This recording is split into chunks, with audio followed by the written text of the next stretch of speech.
இங்கே பாருங்கள் ஃப்ரெண்ட்ஸ், இந்த 2 அணில் குட்டி இருக்குது. காலையில் என் பையன் போய் எடுத்துகிட்டு வந்தான். மேலே மரம் இருக்குது இல்லைங்களா, அதுலேருந்து விழுந்துடுச்சு. நாய்க்குட்டி வந்து எடுத்துன்னு போகிறதுக்கு பார்த்ததுனால அவன் என் பையன் தூக்கிட்டு வந்துட்டான்.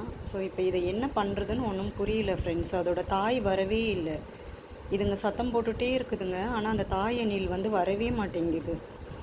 ஸோ வந்து எடுத்துகிட்டு போயிடும்னு ரொம்ப நேரம் வெளியில் வச்சுட்டு வெயிட் பண்ணிகிட்டு இருந்தோம். ஆனால் வரவே இல்லை, சுத்தமாக வரவே இல்லை. அது காக்கா நிறைய வர ஆரம்பிச்சிடுச்சு. சரி, காக்கா வந்து எங்கே தூக்கின்னு போயிட போகுதுன்னு நாங்கள் மறுபடியும் வீட்டுக்குள்ளே எடுத்துன்னு வந்து வச்சுட்டோம்.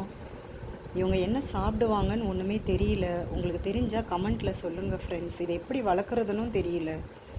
ஆனால் விட்டால் காக்கா தூக்கின்னு போயிடும். பாவமாக இருக்குது. ரெண்டும் ரொம்ப சின்ன குழந்தைங்க. ஸோ இதை எப்படி வளர்க்குறதுன்னு கொஞ்சம் தெரிஞ்சால் கமெண்ட்டில் சொல்லுங்கள் ப்ளீஸ். ஆனால் ரொம்ப அழகாக இருக்குது ரெண்டுமே. பாலெல்லாம் குடிக்கிறாங்க. ஸ்பூனில் தான் கொஞ்சம் கொஞ்சம் கீழே சிந்துது, ஆனால் கொஞ்சம் கொஞ்சமாக குடிக்கிறாங்க. வளர்ந்துருச்சிங்கன்னா ஓகே, வளர்ந்துட்டா மேலே கொண்டு விட்டுறலான்னு பார்த்தா இப்போ விட முடியாது. ஆனால் காக்கா வந்து எடுத்துன்னு போயிடும். தாய் வந்துச்சுன்னா விட்டுறலாம், தாய் வரமாட்டேங்குதே.